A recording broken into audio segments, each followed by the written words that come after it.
오늘은 의리라라는 제목으로 함께 말씀을 나누도록 하겠습니다. 지난 3월 미국의 16위에 달하는 실리콘밸리 은행이 파산하는 일이 있었습니다. 여러분 뉴스에서 보셔서 아실 텐데요. 총 자산이 276조 원이나 되는 굉장히 큰 은행입니다. 그리고 예금만 232조 원이 되는 대형 은행입니다. 이 은행이 파산함으로 말미암아 미국의 스타트업들도 줄줄이 도산할 위기에 처해 있다라는 소식을 듣게 되었는데요. 이 실리콘밸리 은행의 특징이 있다면 디지털 전환에 초점이 맞춰진 은행이었다라는 것이었습니다. 쉬운 말로 따로 지점들이 브랜치가 없었습니다. 그냥 온라인 뱅킹을 위주로 하고 모바일 뱅킹 어플리케이션을 제공해서 인터넷 기반을 가지고 운영되고 있는 은행이었습니다. 쉽게 편하게 거래할 수 있었고 수수료도 낮기 때문에 많은 미국의 기업들이 그것을 이용했다라고 알려져 있는데요. 하루아침에 이렇게 파산하게 되었습니다. 역사상 미국에서 두 번째로 큰 규모의 은행 파산이다 이렇게 발표하고 있는 모습을 보았는데요. 이 실리콘밸리 은행의 가장 장점이었던 온라인이 도리어 단점이 되었다 이렇게 평가하고 있었습니다. 사람들 마음속에 이 은행이 파산될 것이다 라는 불안한 마음들, 그런 정보들이 흘러가면서 사람들이 돈을 찾기 시작했습니다. 돈을 막 계속 찾는 것들, 뱅크런이다, 돈을 찾기 위해서 가는 것, 뱅크런이다 이렇게 표현하는데요. 뱅크런이 빨라지면서 걷잡을 수 없이 이 은행이 파산되었다는 것을 보게 되었습니다. 이 뱅크런의 속도가 빨라졌던 이유가 무엇이냐면 그 은행이 신뢰를 주지 못했기 때문이다라는 것을 우리는 보게 되는데요. 서로에게 있어서 신뢰라는 것이 얼마나 중요한지를 다시 한번 깨달을 수 있는 그런 사건이었다라는 생각을 해보게 됩니다.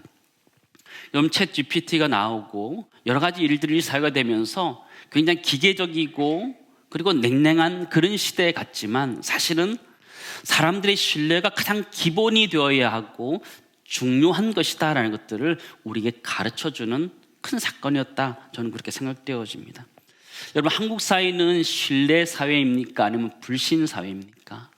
우리 한국 사회는 아직 좀 불신의 사회가 아닌가 그런 생각을 해보게 됩니다. 그러나 사회가 선진국으로 나아가고 더 성숙한 나라로 나아가기 위해서는 기본적인 것들이 신뢰의 관계가 되어야 된다는 것을 우리는 잘 알고 있습니다. 오늘 저는 신뢰에 대한 이야기, 의리에 대한 이야기들을 함께 나누기를 원합니다. 오늘 성경에 보시면 동편지파가 그 신의를 지키고 이제 마친 다음에 가정으로 돌아가는 그 이야기가 기록되어져 있습니다.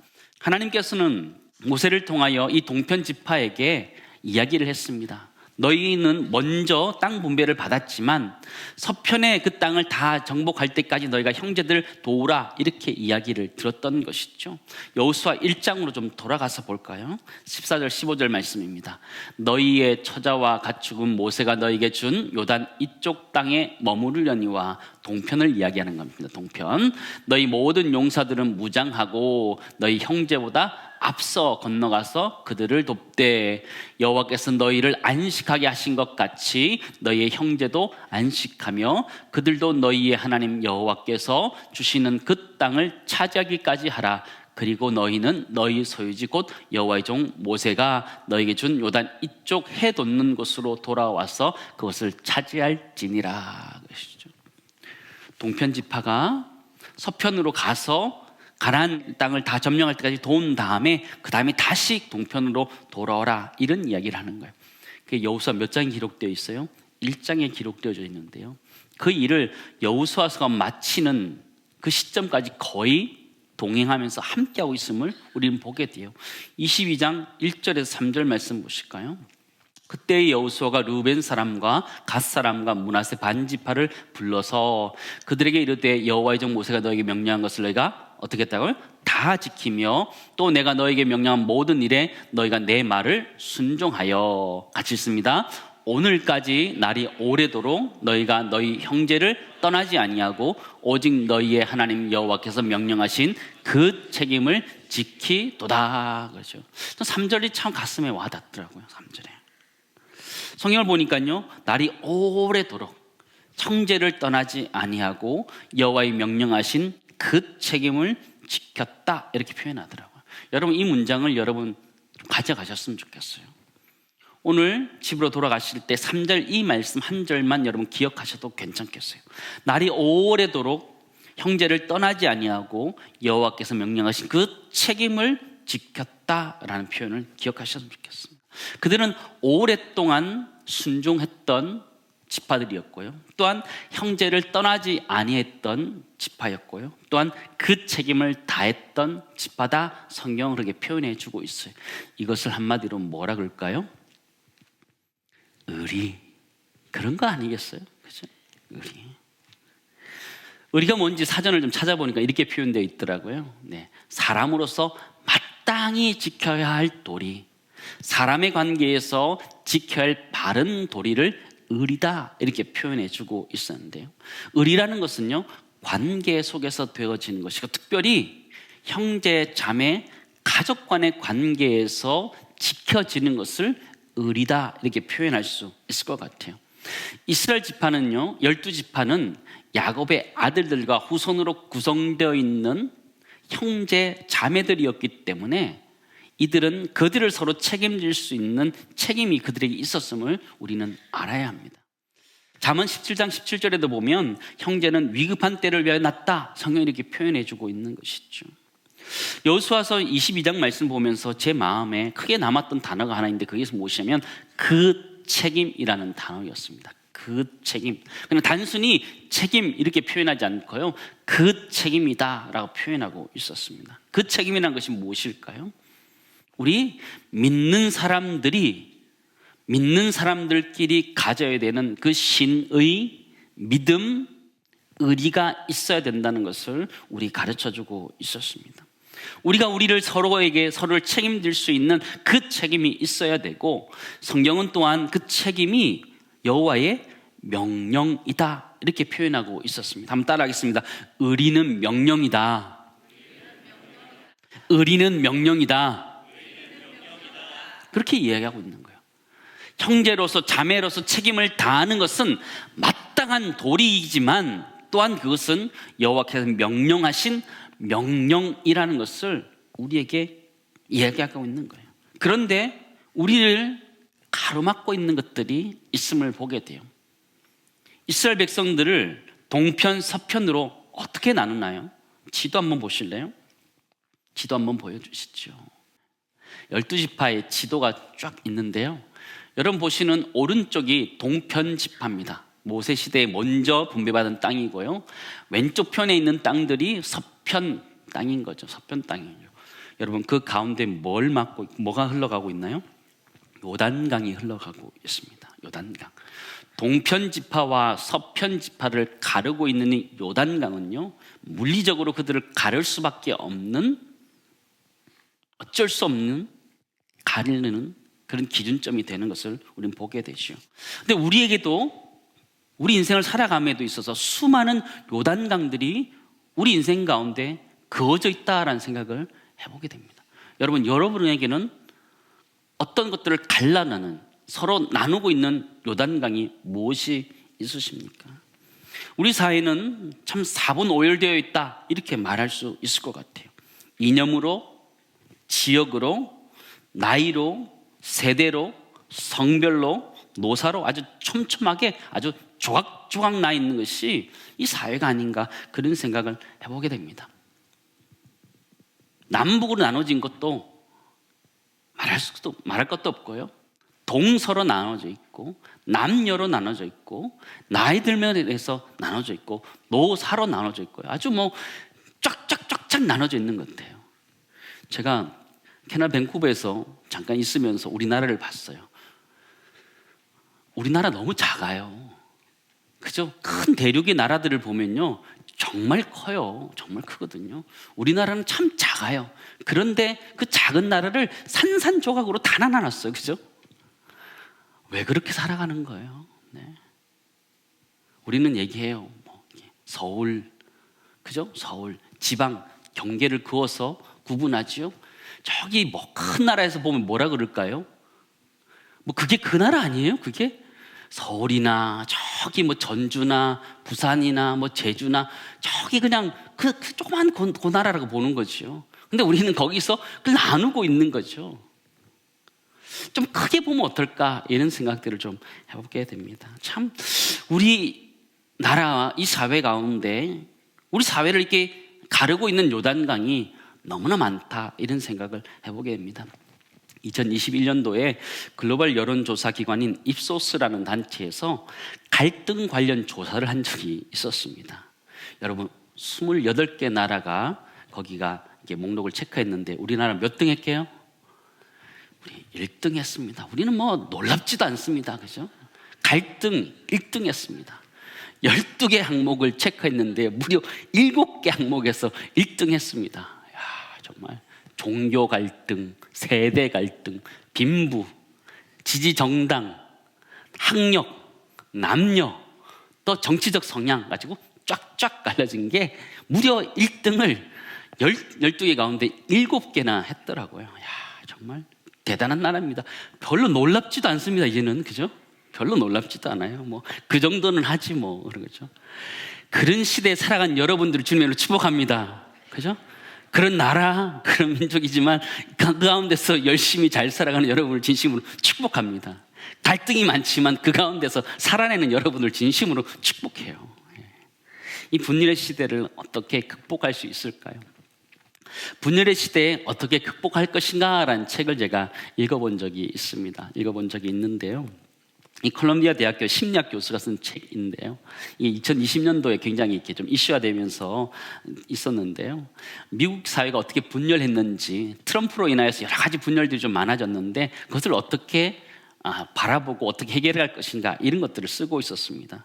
읽어보니까요 쉽지 않더라고요. 쉬우면 책을 이렇게 두껍게 썼겠어요, 그죠? 그러니까 쉽지 않더라고요. 근데 뭐 작은 것부터 실천하고 함께 공동의 목표를 위해서 달려가야 된다, 원리적인 이런 얘기들 했는데요. 그 뒤쪽으로 가니까 워터타운에 대한 이야기를 하고 있으면서 해결의 방법들을 이야기하더라고요. 그게 무엇이냐니까요, 어려운 것도 아니더라고요. 함께 모이고 함께 밥 먹고 함께 시간을 보내는 것, 그게 좀 정치적이나 모든 것들이 좀 달라도 함께 모이고 함께 밥 먹고 함께 시간을 보내면 그것이 또 화합이 될 수 있다, 이렇게 실제적인 예를 들고 있더라고요. 저는 이 책에서 말하는 이런 솔루션 말고요, 성경에서 말하고 있는 솔루션이 무엇인가 찾기 원했어요. 3절에 정확하게 나와 있더라고요. 하나님 우리에게 이미 화합할 수 있는 방법을 우리에게 주셨어요. 3절 같이 한번 볼까요? 3절 같이 읽겠습니다. 오늘까지 날이 오래도록 너희가 너희 누구를 형제를 떠나지 아니하고 오직 너희의 하나님 여호와께서 명령하신 그 책임을 지키도다, 그러죠. 그게 무엇이냐면 성경은 너희가 너희의 누구를 떠나지 아니한다 그래요? 형제를 떠나지 않아, 자매를 떠나지 아니하는 것, 그것을 여호와께서 명령하셨다라는 것이요. 분열을 막을 수 있는 것이 무엇이냐면 형제애라는 것이요, 자매애라는 것이죠. 우리가 가족이라는 생각을 가지는 것이 중요하다라는 것이죠. 우리 한 번씩 따라했잖아요. 한번 따라하겠습니다. 우리가 남이가, 이거 굉장히 중요한 거예요. 이거 너무너무 중요한 거예요. 아무것도 아닌 것 같지만 정치적으로 세대별로 또 갖고 있는 것별로 다를 수 있어요. 다를 수 있어요. 그러나 그럴 때마다 우리가 떠올려야 되는 것이 있다면 뭐라고요? 우리가 남이가 라는 그 의리가 필요하고 형제의, 자매의, 가족애가 필요하다는 것을 우리에게 말씀해 주고 있어요. 그런데 형제애가 필요한데 성경은 그것이 하나님의 명령이라고 표현해 주고 있다는 거예요. 명령이라는 것을 우리가 그것을 기억할 필요가 있어요. 첫 번째 우리 정리하기 원하는 것은 이것입니다. 우리가 형제라는 것, 우리가 자매라는 것, 우리가 한 가족이고 한 나라라는 것을 깨닫는 것이 굉장히 중요해요. 그리고 그것이 또한 여호와의 명령, 그 형제를 책임지는 것, 자매를 책임지는 것, 가족을 책임지는 것이 여호와의 명령이라는 것을 깨닫는 것이 너무너무 중요하고, 그것을 깨달았을 때 비로소 그 책임을 다할 수 있다는 것을 성경 우리들에게 말씀해주고 있어요. 여러분, 이 사회는 갈라져 있습니다. 참 많이 갈라져 있어요. 그러나 우리가 하나 될 수 있고 함께 갈 수 있는 것은 무엇이냐면 우리가 한 가족이라는 생각을 잊지 않을 때 가능하다라는 것이죠. 여러분 공동체 가운데 갔을 때 우리가 한 가족이며 한 공동체라는 것들을 여러분 잊지 마시기 바랍니다. 때로는 생각과 또 표현들이 다르고 자라난 곳이 다르다 할지라도 하나 될 수 있는 것은 우리가 형제 자매라는 것. 우리 그리스도인들이 서로 부를 때 우리 청년들은요, 형제 자매 이렇게 부르거든요. 우리는 예수 그리스도 안에서 새롭게 태어난, 다시 태어난 형제 자매이기 때문에 그렇게 부르잖아요. 그런 것처럼 우리가 그리스도인으로서 서로 바라볼 때에 형제로서 자매로서 하나 되는 은혜가 우리 모두에 있기를 간절히 소망합니다. 그리고 그것이 여호와의 명령이라는 걸 기억할 때 우리는 그 책임을 다해야 되는 것이죠. 한국 사회는 참 많이 나눠져 있습니다. 여러분, 분열을 주는 가장 큰 원인은 무엇일까요? 그것은 영적인 거예요. 사단이 그렇게 하는 거예요. 마귀가 그렇게 하는 거죠. 여러분, 한국 사회가 하나가 되면요, 어떤 일이 있을 것 같아요? 여러분, 남북이 하나 되면 어떤 일이 있을 것 같아요? 여러분, 전 세계를 움직일 수 있는 어마어마한 힘이 우리나라가 가지고 있습니다. 우리 남한만 해도요, 그죠? 우리 K-팝이나 여러 가지 문화들을 보면, 그죠? 전 세계의 영향력들을 어마어마하게 미쳐갑니다. 전자제품도 마찬가지고 여러 가지들을 보면 한국의 이 조그만 나라에서 전 세계를 휘두를 수 있는 그런 영향력을 가지고 있어요. 남북이 통일되면요, 전 세계를 움직일 수 있는 어마어마한 힘이 우리에게 있을 거예요. 사단은 그것을 시기해서 이 나라가 하나 되지 못하도록 계속 분열시키고 어렵게 하는 것이죠. 사랑하는 성도 여러분, 그것을 뛰어넘어야 돼요. 이 영적인 문제이기 때문에 남북으로 갈려져 있는 것, 동서로 갈려져 있는 것, 세대마다 갈려져 있는 것, 노사로 갈려져 있는 이것은요, 단순히 어떤 정서의 문제가 아니고 영적인 문제라는 걸 여러분 기억하시고 기도하면서 이 사회가 함께 갈 수 있는 가족 같은 공동체 될 수 있기를 주님은 축원합니다. 그게 이 사회를 살려낼 것이고 우리 그리스도인들이 앞장서서 그 일들을 잘 감당할 수 있기를 간절히 소망합니다. 여러분 마음속에 있는 지역에 대한 편견들이 있다면 다 갖다 버리시기 바랍니다. 사람들에 대한 편견이 있다면 다 갖다 버리시기 바랍니다. 주님은 편견을 전혀 가지지 않으셨어요.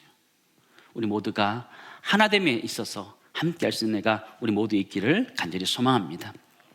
여러분, 동편 지파는 루벤 지파와 갓 지파와 므낫세 반 지파를 이야기합니다. 여러분, 이 동편 지파가 가족들에게 돌아갈 때 얼마나 기뻤을까요? 얼마나 기뻤을까요? 저는 가만히 생각해보니까요, 군대 전역할 때처럼 기뻤겠다 이런 생각이 들더라고요. 직업군인은 아닌 것 같아요. 직업군인은 전역하는 것이 너무너무 슬프죠. 나는 군대에 정말 열심히 하고 싶은데 전역할 때는 슬플 것 같아요. 그러나 병사로 전역하는 군인들은 정말 이렇게 날아갈 것 같더라고요. 그런 표현을 성경에 너무 잘한, 전역할 때의 느낌을 너무 잘 표현한 구절이 있더라고요. 시편 124편 7절 보시기 바랍니다. 우리의 영혼이 사냥꾼의 올무에서 벗어난 새같이 되었나니 올무가 끊어짐으로 우리가 벗어났다. 전역할 때의 느낌인 것 같아요. 전역할 때 모든 걸 다 자유한 그 느낌. 여러분, 쇼생클 탈출 보셨습니까? 그 포스터 보면은 비를 맞으면서 자유를 만끽하는 그 모습 있잖아요. 비를 맞으면서 너무너무 좋아하는 그 장면 있잖아요. 전역할 때 느낌이 그렇습니다. 세상의 모든 것들을 다 얻은 것 같고 그 자유, 그 너무나 행복하는 그 모습들, 그런 모습인데요. 동편 지파가 아마 그랬을 것 같아요. 이제 자신들의 수고가 끝났다라는 것 때문에 돌아가는 거죠. 여러분 4절 한번 보실까요? 4절. 이제는 너희의 하나님 여호와께서 이미 말씀하신 대로 너희 형제에게 무엇을 줬다고요? 안식을 주셨으니 그런즉 이제 너희는 여호와의 종 모세가 요단 저쪽에서 너희에게 준 소유지로 가서 너희 장막으로 돌아가되 이렇게 표현하고 있는 거죠. 여호수아는 동편 지파가 돌아갈 때 그냥 보내지 않았어요. 그들이 가지고 있는 많은 것들을 가지고 갈 수 있도록 했고 가서 그들의 형제 자매들에게 나누라 이렇게 이야기하는 것이죠. 근데 중요한 것은 이 동편 지파가 가족들에게 돌아가게 된 시점, 기준은 여러분 무엇이라고 생각되십니까? 여러분 그들이 몇 년간 이 가나안 전쟁을 하고 돌아가는 것일까요? 성경에 보면요, 한 10년에서 20년 사이로 보고 있습니다. 한 10년에서 15년 사이로 보고 있어요. 그걸 마치고 돌아가는데요, 성경의 표현을 보면 형제에게 안식을 주셨으니 이렇게 표현하고 있어요. 그러므로 동편 지파의 복무의 기간이 얼마나 되느냐, 그 형제의 안식에 달려 있었다라는 것들을 보게 돼요. 사실 이스라엘 백성들에게는 안식이란 것이 없었습니다. 가나안 땅 오기 전에 그들은 애굽 땅 가운데 있었던 사람들이었어요. 종되었던 사람들이었죠. 자유가 없고 억압되었던 사람이었고 쉼이 없던 사람들이었습니다. 그러나 그들이 광야 시대를 지나서 가나안 땅에 들어가면서 비로소 안식을 하게 되었다라는 것이죠. 형제가 안식하게 되었을 때에, 서편 지파가 안식하게 되었을 때 동편 지파는 자신의 가족들에게로 돌아갈 수 있었다, 이렇게 표현해 주고 있는 것이죠. 사랑하는 성도 여러분, 우리는 이미 안식을 가지고 있는 사람들인 줄 믿습니다. 우리 그리스도인들은 이미 안식을 가지고 있는 사람들이에요. 우리 그리스도인들이 가지고 있는 안식이란 것은 무엇일까요? 그것은 예수 그리스도 안에서 가지고 있는 안식이라는 거, 자유라는 거죠. 그것은 예수 안에서 누릴 수 있는 자녀인데요, 그것은 죄사함과 자녀됨의 안식이라는 것을 여러분 잊지 마시기 바랍니다. 죄의 노예가 되었던 우리가, 그죠?